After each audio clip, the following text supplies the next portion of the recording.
Don't forget to like this video and subscribe to Quick Buzz Big. Your support is the biggest motivation for us to keep bringing you new videos every single day. Thanks for watching. Welcome to the story. While I was driving, an elderly woman suddenly rushed out from the median. I couldn't brake in time and she was killed on impact. After that, I was taken in for questioning and given a breathalyzer test. Even though I hadn't had a single drink, the result showed alcohol on my breath. Because of that, my driver's license was revoked, and I faced criminal charges. Under the crushing pressure of public opinion, I quickly fell into severe depression. After I got out of prison, I lost my job, completely broke down, and lived like a walking corpse. Not long after, while I was wandering across the street in a daze, I was hit and killed by a speeding car. Only after I died did I learn the truth. My husband had been cheating on me for a long time. The elderly woman I had hit was the biological mother of his mistress. She knew she had cancer and wanted to leave her daughter a large sum of money before she died. And I just happened to own a house and have savings. Once I died, everything I owned would naturally fall into their hands. When I opened my eyes again, I said to my husband's younger sister, who was sitting in the passenger seat, "I'm a little sleepy. Why don't you drive? Olivia, just drop me off on Maple Street. You can pull over by the curb." Chloe Walker's voice pulled me back to reality. She was still playing on her phone without even looking up. "There's a new bar over there. My friends invited me. Oh, and Olivia send me some money too. I'm broke." For a moment I froze. Hadn't I already died? Then I suddenly realized I had been reborn. In my previous life on this exact day, Chloe had suddenly insisted that I take her out for lunch. After we left the restaurant, she said she wanted to go to a newly opened bar on Maple Street. I sent her money and drove her there. But on the way, an elderly woman suddenly rushed out from the median. I couldn't brake in time and hit her, sending her flying. At that moment I was completely panicked. It wasn't until the police arrived, gave me a breathalyzer test, and told me there was alcohol on my breath that I remembered something. Before I got into the car, Chloe had handed me a bottle of soda. She said it was just a soft drink. But later, I learned that what she had given me was alcoholic soda. Because of that, my license was revoked. The old woman's family came to my company every day, holding protest signs and live streaming online to destroy my reputation. To settle the matter, I gave all my assets to the woman's family and was sentenced to 1 year in prison. The case caused a huge local scandal and I lost my job. Under the heavy pressure of public opinion, I quickly developed severe depression. A year later, I was released from prison and barely survived from day to day. Not long after, I was hit and killed by a car while walking across the street in a daze. After I died, I found out that my husband, Ethan Walker, had been cheating on me for a long time. The woman's name was Madison Reed. She was Ethan's coworker. And the elderly woman I had killed was Madison's mother. She knew she had cancer and wanted to leave her daughter a sum of money before she died. After learning about her plan, Ethan targeted me without hesitation. He knew my car was fully insured. If I simply hit and killed someone, and the other person was also partly at fault, I wouldn't have to pay much compensation. So he told his sister to ask me out to lunch, then had her find a way to make me drink the alcoholic soda before I drove. After that, he immediately spread the story online, using social media to ruin my reputation, make me lose my job, and push me into severe depression. Later, after I got out of prison, he took advantage of my fragile mental state, hired someone to run me over, and staged it as a traffic accident. Throughout the entire plan, he never told Chloe the truth. Because Chloe talked too much and loved gossip. He was afraid she would get too excited, say something she shouldn't, and ruin the whole plan. After I died, Ethan immediately went back to my hometown to inform my parents. My parents couldn't withstand the shock. Less than 6 months later, they passed away one after another. By then, Ethan naturally inherited all my assets and married Madison. After they got married, Ethan sold my house and bought a luxury apartment, moving in with his parents, Madison, and Chloe. Thinking about all of this, a chill ran through my entire body. I was terrified but also incredibly grateful. Thank God I had been given another chance. In this life, I would never let him get what he wanted. Seeing that I wasn't saying anything, Chloe nudged my arm. "Olivia, what's wrong? Don't tell me you're sleepy after lunch." As she spoke, she took a bottle of soda from her bag and handed it to me. Drink this. My brother bought it. He said it tastes really good. I haven't even wanted to drink it yet, but I'll let you have it first. I looked down at the bottle in my hand, and all the blood in my body seemed to rush straight to my head. This was it. This was the bottle. In my previous life, Ethan had added alcohol to it. I usually never drank alcohol, and since it was carbonated, I only thought it tasted a little sharp. I never imagined it contained alcohol. But looking at Chloe now, it seemed like she didn't know there was alcohol inside either. As if I were holding a burning hot potato, I immediately handed it back to her. Anything your brother buys must be good, but I'm too full right now. Why don't you keep it and drink it yourself? When Chloe heard that I didn't want to drink it, she immediately became anxious and shoved the bottle back into my hand. Come on, Olivia, drink it. My brother said it's really good. He said drivers feel more awake after drinking this. Maple Street is pretty far from here and we just ate a lot of carbs. If you don't drink it, I won't feel safe riding with you. Hearing that, I stopped and looked at her strangely. Why are you being so generous today? You usually hide anything good for yourself. Chloe instantly grew nervous. Well, you treated me to lunch, didn't you? I feel bad, so I wanted you to try it first. As she spoke, her hand unconsciously twisted open the bottle cap. Trying to sound casual, I smiled and said, all right. I'm done teasing you. You drink it first. If it's good, I'll have some too.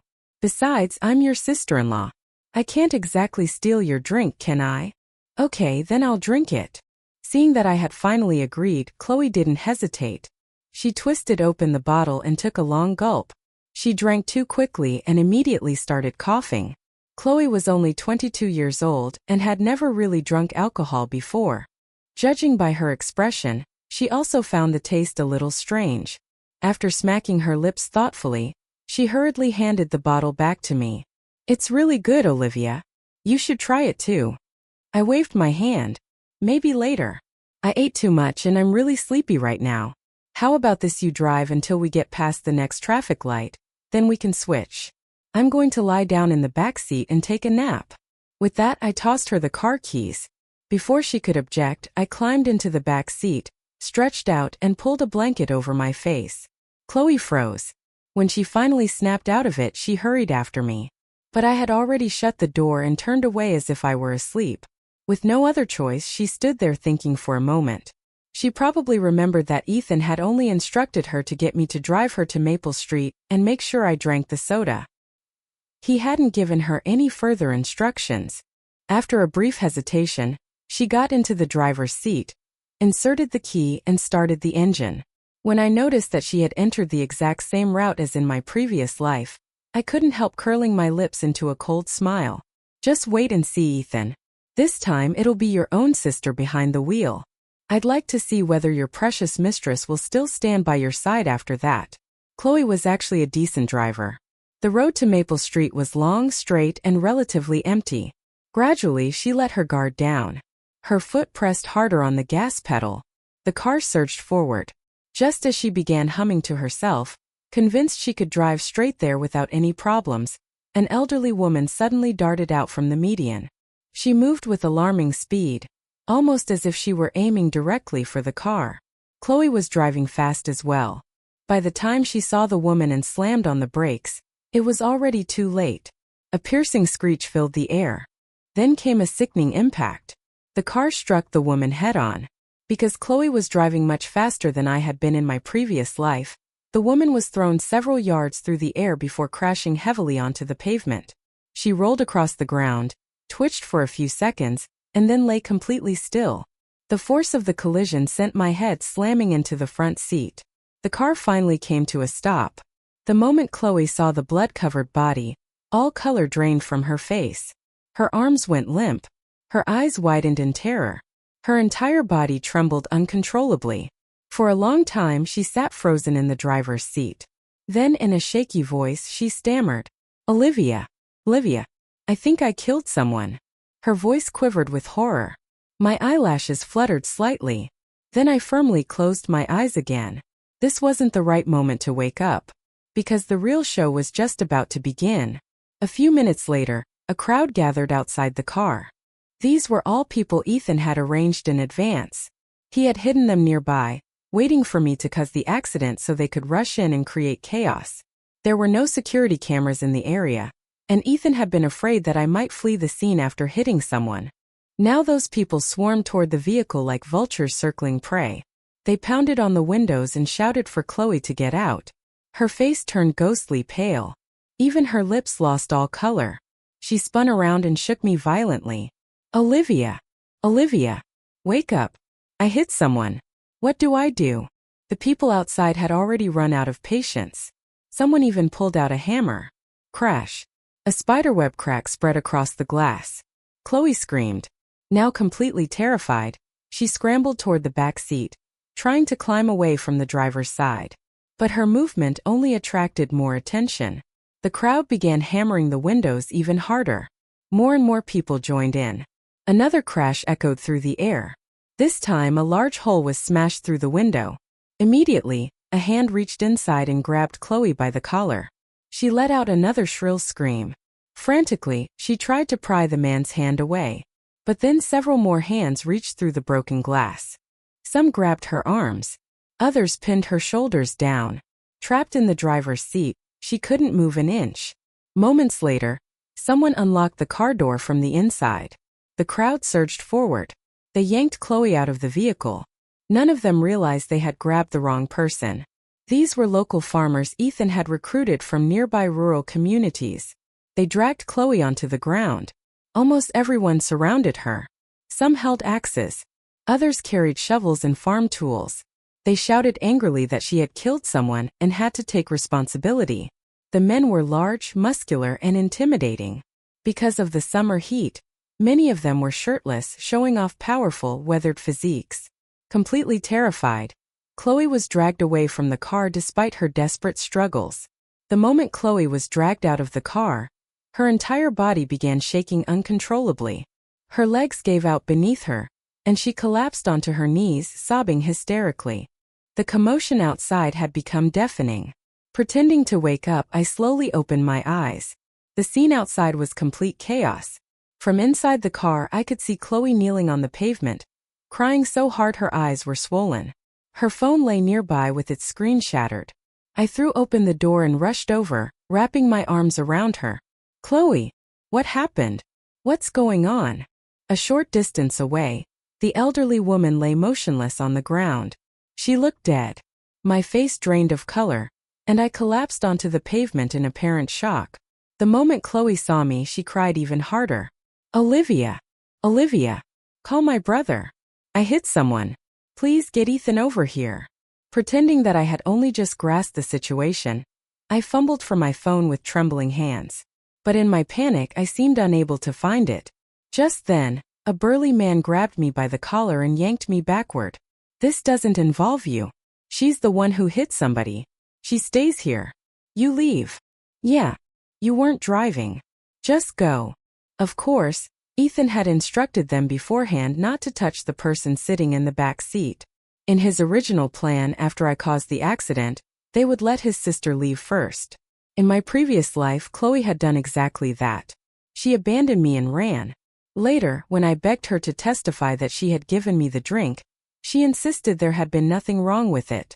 So this time I had no intention of helping her. I allowed the man to drag me back a few steps before pretending to struggle toward Chloe. Immediately, several large men blocked my path. Terrified, Chloe grabbed my sleeve. She's my family. She's my sister-in-law.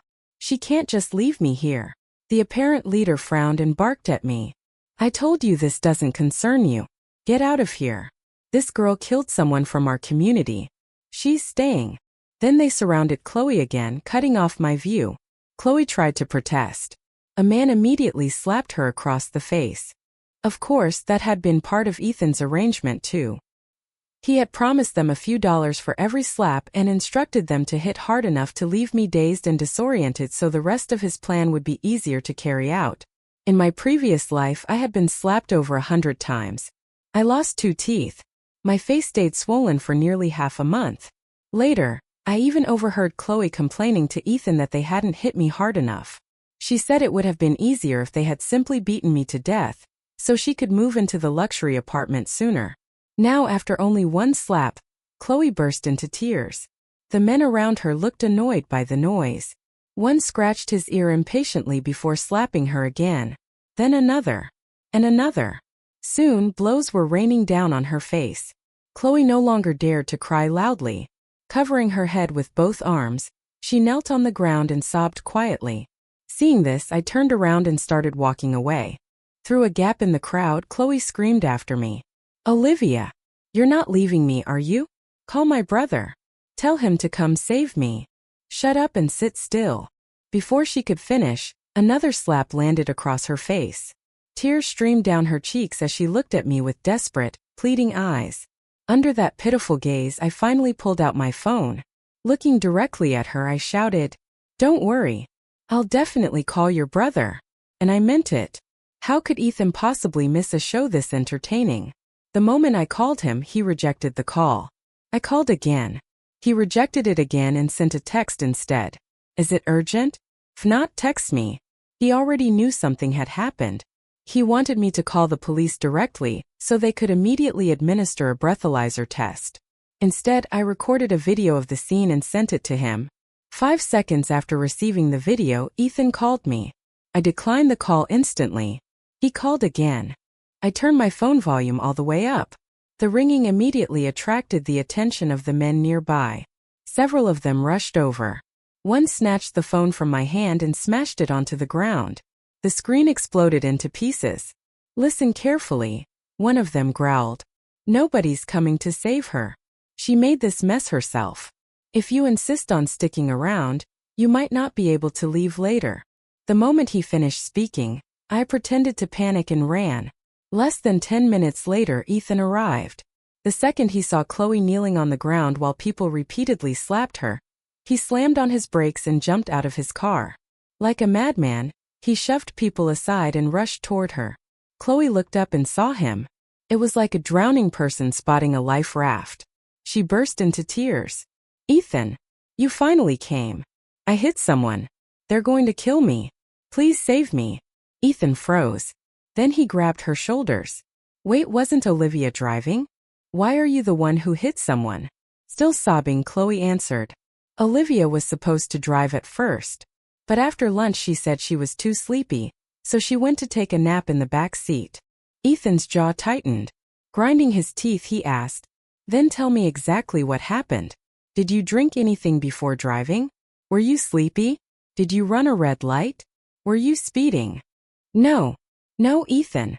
Chloe shook her head frantically while crying. "I was driving normally. That woman just suddenly ran out from the median.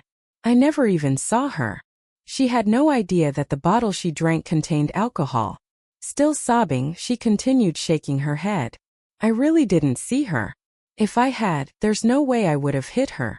I didn't even know her. Why would I run someone over? I didn't know her at all."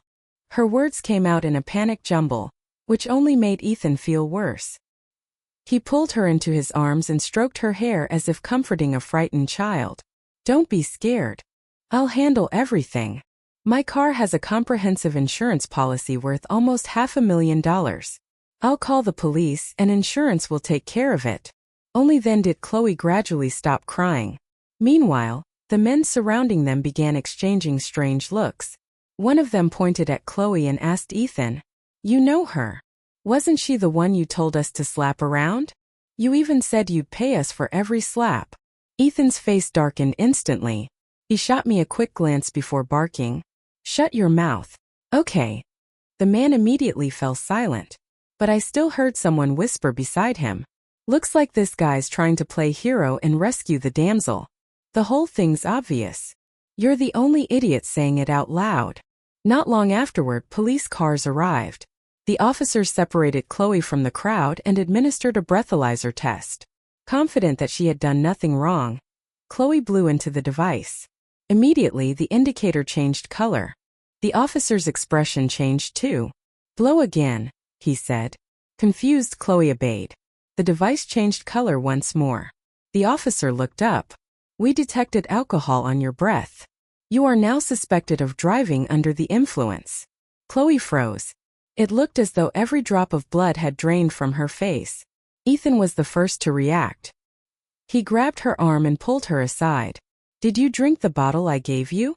"Yes." She blinked in confusion. "Why?" "Damn it." Ethan slammed his fist into a nearby wall. His expression changed dramatically. "How could you drink that? Wasn't I supposed to give it to Olivia? Didn't you realize there was alcohol in it? Why would you drink and then get behind the wheel?" I didn't know." Terrified by his reaction, Chloe stumbled over her words. "I was going to give it to Olivia, but she told me to drink it first. After I finished it, she fell asleep. I didn't think anything of it, so I just got in the driver's seat and drove." Ethan nearly exploded. "You idiot." Yet when he looked at Chloe's bewildered face, he couldn't bring himself to keep yelling at her. Instead, he turned and strode toward me. Stopping directly in front of me, he stared into my eyes. "You told Chloe to drink that bottle. You let her drink it and then let her drive. Did you know something?" I blinked in confusion. "Know what?" "Stop pretending." His face was pale. "There's no way all of this is just a coincidence." I continued looking at him as though I had no idea what he was talking about. "I honestly don't understand. I always get sleepy after lunch. I take a nap almost every afternoon. If your sister hadn't insisted that I take her out to lunch, I wouldn't even have left the house today. As for that drink, Chloe brought it with her. She's young. If she likes alcoholic drinks, that's her choice." Then I tilted my head. "Unless you're saying that drink contained alcohol, and that you intentionally wanted Chloe to give it to me so I would drink it before driving? Are you saying you wanted to set me up?" Ethan instantly fell silent. His chest rose and fell with anger, but he couldn't say a single word. Nearby, the officers were already escorting Chloe toward a patrol car. Terrified once again, she burst into tears. "What am I supposed to do, Ethan? Why am I being accused of drunk driving? You have to help me." At that point, Ethan no longer had the energy to deal with me. He hurried after her, only to be stopped by an officer. "She is currently suspected of driving under the influence and causing a fatal accident," the officer said. "This is a criminal matter. We'll be opening a formal investigation. If I were you, I'd find a good attorney immediately." Without waiting for a response, the officers escorted Chloe away. Once everyone had left, I got back into my car and drove off. In my rearview mirror, I saw Ethan climb into his own vehicle. He didn't follow me. Instead, he headed in a different direction. Earlier, while he hadn't been paying attention, I had slipped a tiny listening device into his bag. Once I was far enough away, I opened the tracking app. Through the audio feed, I listened as Ethan called friend after friend, desperately asking for recommendations for the best criminal defense attorney he could find. Not long afterward, one of Ethan's friends sent him the contact information of a highly recommended attorney. Through the listening device, I heard him open his GPS. After entering the address, he drove straight there. Once he arrived at the law office, he explained the entire situation. After listening carefully, the attorney gave him a straightforward answer. "The best thing you can do is offer substantial compensation to the victim's family and obtain a letter of forgiveness. If you can do that, the best possible outcome for Chloe would likely be probation rather than prison." Ethan agreed without hesitation. After all, Madison had always intended to use her mother's death to secure a large payout. If they could use this situation to squeeze even more money out of me, it would solve two problems at once. The moment he left the attorney's office, Ethan drove straight back and repeated the lawyer's advice word for word. According to him, rescuing Chloe could cost nearly $500,000. As long as we sell our house, Chloe can be released and this whole thing can be resolved. Frowning, he tried desperately to persuade me. Money can always be earned again later. But if Chloe goes to prison, her entire life will be ruined. I looked at him curiously. Even probation leaves a criminal record, doesn't it?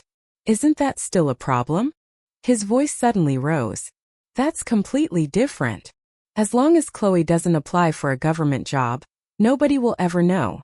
Besides, her grades were never good enough to get into a major company anyway. If you don't tell anyone and I don't tell anyone, who's going to find out? I waved dismissively. I can't help you. My parents bought this house for me before we got married. If we sell it, where are we supposed to live? Are we going to spend the rest of our lives renting apartments? And this house is in one of the best school districts in the city. If we sell it, we'll never find another one like it. I spent years decorating every room exactly the way I wanted. There's no place I'd rather live. Ethan finally lost control. How can a house possibly be more important than my sister? The moment the words left his mouth, he realized he had slipped up. He quickly tried to backtrack. I can write you an IOU. It's only $500,000. I'll pay every penny back. I almost laughed. I had heard his empty promises too many times before. Before our wedding, Ethan claimed he couldn't afford the customary wedding gift my parents requested. The amount was around $12,000. He had promised that it was only about a year's salary, and that he would repay me little by little after we got married. Years had passed since then. He had earned that amount many times over. Yet I had never seen a single dollar. Not only had he never repaid the wedding gift, I had never even seen a cent of his paycheck. I smiled coldly. With your annual salary? You'd have to live on air for 40 years to pay back that much. Are you seriously telling me you can repay it? Leaning back comfortably, I continued. Your parents don't work. Your sister doesn't have a job and spends all day enjoying herself. How many decades do you think it would take your entire family to repay that debt? Stop dreaming. Then I added casually, to be honest, Chloe spends all her time running around and doing nothing productive anyway. Maybe prison would actually be good for her. Who knows? She might come out with some discipline. I had a friend who hated studying. His mother enrolled him in a cosmetology program. After a few months of hard work, he suddenly became the most motivated student in school. Shut up. Ethan exploded. Don't say another word. Mentioning Chloe's education had clearly struck a nerve.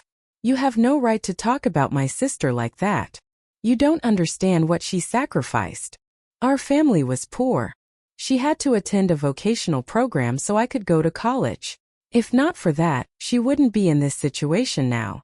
I scratched my ear casually. You should save that speech for your mother.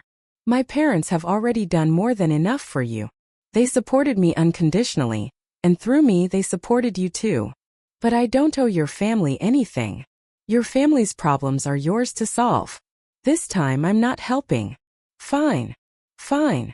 Ethan stared at me with such hatred that it looked as if he wanted to tear me apart. Then he stormed into the bedroom and began searching frantically through drawers and cabinets. He was looking for the property deed. Kindly, I reminded him. The deed is at my parents' house. You can search forever and you won't find it. And even if you did, the property is solely in my name. You can't sell it. Hearing that, Ethan froze. Then he kicked the cabinet so hard it rattled. He slammed the drawer shut and spat out a final sentence. You're really something, Olivia. Then he stormed out and slammed the door behind him. After hearing his car drive away, I opened the listening app again. As expected, he headed straight to the police station. He was going to visit Chloe. A short while later, officers escorted her into a visitor's room. Through the glass partition, she immediately burst into tears. Ethan, I can't stay here. This place is worse than hell. I'm only 22. You have to get me out of here. Ethan said nothing. That only made her cry harder. I heard people saying that if we pay enough compensation, I might avoid prison. Olivia has money. Get her to give you more. Whatever the victim's family wants, we have to agree to it. She still had no idea that the woman she killed was her brother's mistress's mother. She thought she had simply hit a random stranger. When Ethan remained silent, Chloe assumed he was refusing to help. Panic flooded her face. She pounded desperately on the glass. If I go to prison, nobody will ever marry me. I'll become an old maid. Mom and Dad will be humiliated. The whole town will laugh at us. Can you really let that happen? Ethan cared deeply about appearances. The moment Chloe said that, he ran a hand through his hair in frustration. After a long pause, he finally said, Olivia won't agree to it, but give me a little more time. I promise I'll get you out of this. The second he left the police station, he called his attorney. Through the listening device, I heard him explain that he couldn't come up with enough money, and ask whether there were any other options. The lawyer's answer was blunt. There really isn't a better solution. And this needs to be resolved quickly. The longer it drags on, the harder it becomes. If you can't raise the money, try negotiating directly with the victim's family. After hanging up, Ethan immediately drove to Madison Reed's house. Her family was still holding the funeral. He called Madison outside. The moment she appeared, he wrapped her tightly in his arms. By then, Madison had already heard that his sister was responsible for the accident. She pushed him away immediately. What happened? How did the driver suddenly become Chloe? The only part one could hear clearly was Ethan's response. Baby, I'll explain everything later. Can you sign a forgiveness letter for my sister first? The lawyer says that if you sign it, she might avoid prison. Madison's expression instantly turned cold. She shoved him away. Why would I do that? So my mother just dies for nothing? I'm not saying that. Ethan quickly shook his head. I'll get you money. I'm working on a way to sell Olivia's house. If you sign, we'll have plenty of opportunities later. And don't you love me? Madison cut him off. What exactly is your plan? Ethan fell silent. After a long pause, he answered cautiously. I live with her every day. Eventually, I'll convince her. As he spoke, he carefully watched her expression. Then he pulled a pre-printed forgiveness form from his pocket and handed it to her. Right here. Just sign this. Once you do, Chloe's problem is solved. His finger tapped the signature line. But Madison didn't even take the paper. Instead, she said, I'll sign it. But I want $300,000. You give me half of that up front. The rest has to be paid within a month. Ethan immediately panicked. I don't have that kind of money. If I did, why would I be negotiating with you? I'm completely broke. My monthly paycheck is barely enough to get by, and most of it goes to you anyway. You know exactly how much money I have. Oh, Madison smiled. No money. Then your sister can stay in prison. Ethan froze. Madison, you're supposed to be on my side. Our goal was always the same, to get the money. This is just an unexpected complication. Sign the forgiveness letter first and get Chloe out. The house is still there. I'll find a way to get it. And if my sister goes to prison, you won't get anything anyway. So trust me. I'll pay you. Madison remained unmoved. Your sister is only going to prison. My mother is dead. How about this? You can pay the remaining amount later. But I want the first payment as soon as possible. Ethan said nothing. The silence stretched between them. Finally, he muttered. The lawyer said we need the forgiveness letter within 2 weeks. We can't drag this out. Madison smiled. Is that so? Then good luck. With that, she turned and walked away. That night, Ethan came home. The moment I heard the front door open, I quietly locked my bedroom door. Normally, when he came home late, he slept on the couch. That night was no different. Apparently, he suspected nothing. He went straight into the living room and fell asleep. Before sunrise the next morning, I left the house. Ethan assumed I was still home. Around 7 o'clock, he got up, went grocery shopping, and prepared an elaborate breakfast. Then he knocked on my bedroom door. When nobody answered, he opened it. Only then did he discover I was gone. He immediately called me. Instead of answering, I sent him a text. There's a major contract bid at work. I'll be staying at the office for a while. And stop asking me to sell the house. It's not happening. The moment he received the message, he wanted to come find me. Unfortunately for him, my company used facial recognition security. He couldn't even get through the front gate. Even if he somehow managed that, there were multiple secure entrances between him and my office. Eventually, he gave up.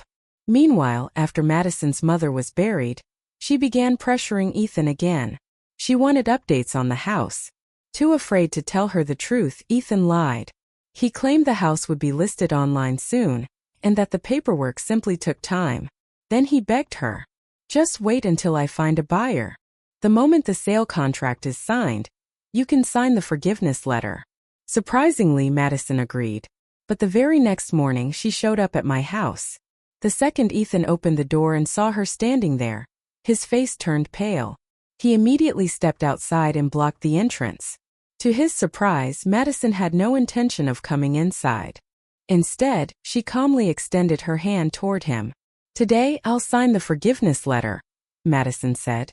"But first, I want to see the deed to the house." The moment Ethan heard that she was willing to sign, a huge grin spread across his face. But it disappeared just as quickly. His entire body stiffened. "Why do you want to see the deed?" he asked awkwardly. Madison shrugged. "I checked online. The house still isn't listed for sale." Then her smile faded. "Ethan Walker, are you and your wife trying to play me? Let me make one thing clear. If I don't get my money, you're not going to walk away from this peacefully. I'll drag your sister straight into hell with me." Ethan's face darkened. Madison continued relentlessly. "You already know what I want. I want money. You give me the money, and this all goes away. Don't think you can just stall me forever. Time is running out, so figure it out." Ethan's fists clenched. Lowering his voice, he struggled to suppress his anger. "She refuses to sell the house. What exactly do you expect me to do?" Madison waved a hand dismissively. "That's your problem. All I care about is the money. My mother didn't die for nothing. No money. Then your entire family can watch everything fall apart." Those words struck directly at Ethan's deepest fears. His expression became terrifyingly dark. Grinding his teeth, he forced out each word.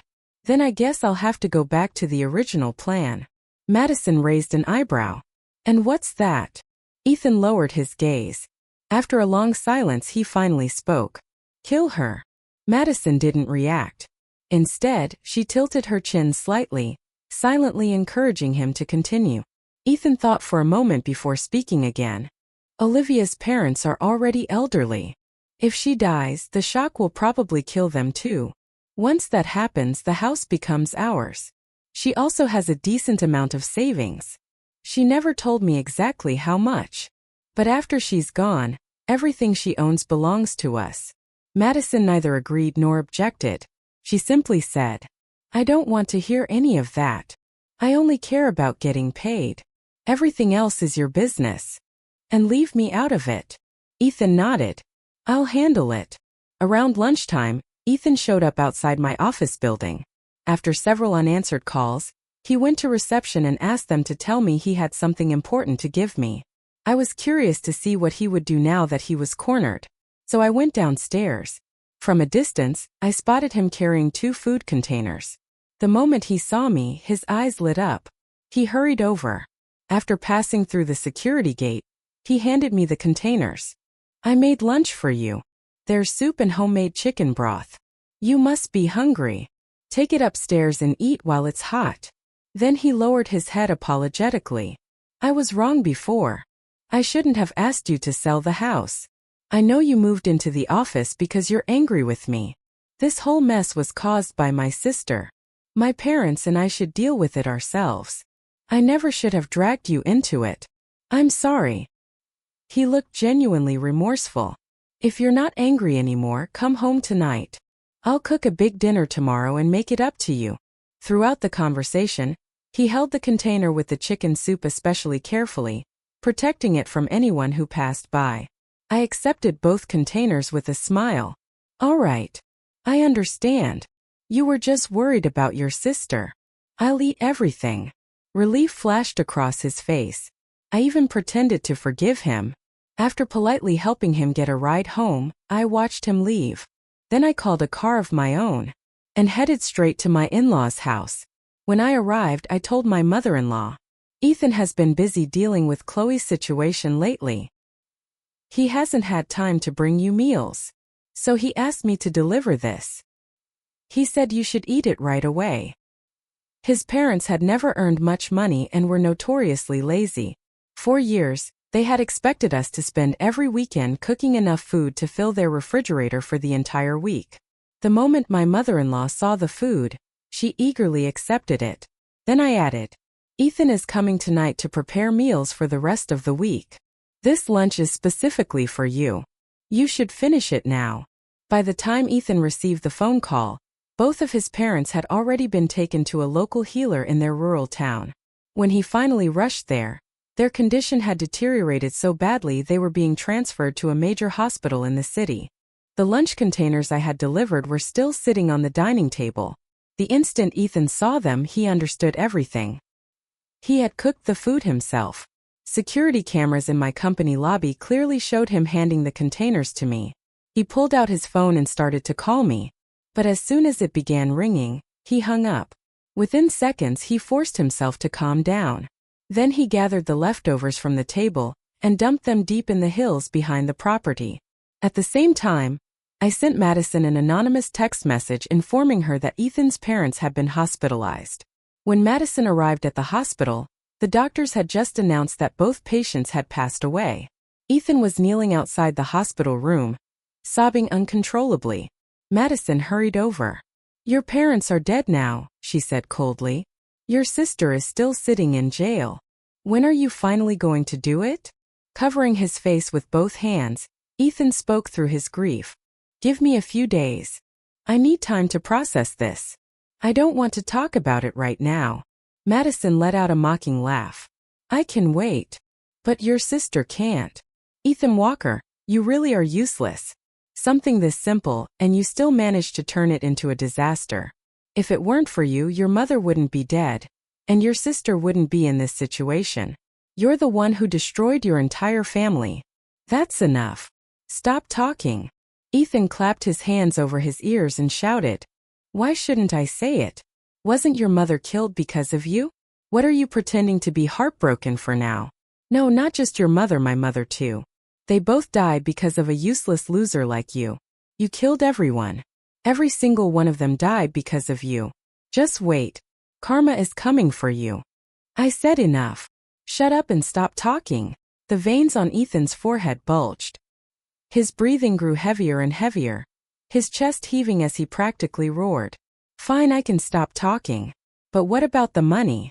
A loser like you still dreamed of having a mistress? Do you know why I chose you in the first place? Wasn't it because of that $400,000 house? And it turns out the house belongs to your wife. Talk about bad luck.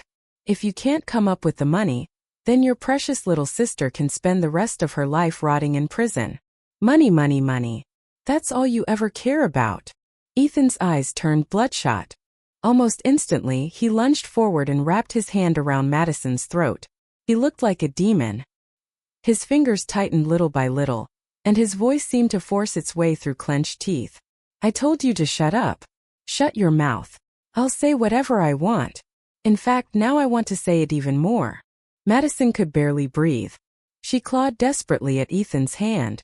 Both arms flailed wildly through the air. "Your mother deserved to die. It was karma. You lied to me back then. You promised me a wonderful life, and in the end you got my mother killed. Your mother should have died a long time ago. Not just her, your entire family deserves to die." Ethan's whole body trembled violently. His face twisted with rage. His eyes were filled with hatred. It was as if a dark shadow had swallowed him whole. "You're the one who should die. I should have thought of this sooner. I should have strangled you a long time ago. If you die, my sister gets out." His grip tightened further. Gradually, Madison lost the ability to speak. Weakly, she pounded against Ethan's arm. Her body slumped against the hospital wall while harsh wheezing sounds escaped her throat. Then suddenly, a scream echoed from around the corner. A nurse stood frozen at the end of the hallway. She stared at the scene in horror. The notebook slipped from her hands and hit the floor, but she didn't even notice. The moment her eyes met Ethan's, terror flooded her face. She stumbled backward again and again before collapsing onto the ground. Only after snapping back to reality did she scramble to her feet and flee, half crawling and half running. At that moment, Ethan finally seemed to wake from a nightmare. He released Madison. She crumpled to the floor. Then he spun around and sprinted toward the emergency stairwell. I followed from a distance. He didn't go far. Instead, he stopped inside the stairwell. Standing motionless, he forced himself to calm down. A few seconds later, he returned and took the elevator. After reaching the first floor, he crouched behind a flower planter near the hospital's rear exit. His eyes remained fixed on the entrance. He was waiting for Madison to come outside so he could knock her unconscious and take revenge. But Madison never came downstairs. She stayed exactly where she was. After calming herself down, She went to the nurse's station and reported everything that had happened. Encouraged by the nurse, she called the police. Officers arrived quickly. Using hospital security footage, they located Ethan almost immediately and took him into custody. Soon afterward, Ethan Walker's case went to trial. Madison provided an audio recording. In it, Ethan discussed a plan to poison my food and kill me. Although by sheer coincidence, the poisoned meal had ended up being eaten by his own parents, the court ruled that his criminal intent had been clearly established. He was sentenced to 20 years in prison. The moment the verdict was announced, Ethan immediately filed an appeal. At the same time, he submitted a recording of his own. It was a recording of conversations between him and Madison, discussing a plan to kill me and seize my assets. In the recording, Madison's voice could be heard clearly and unmistakably.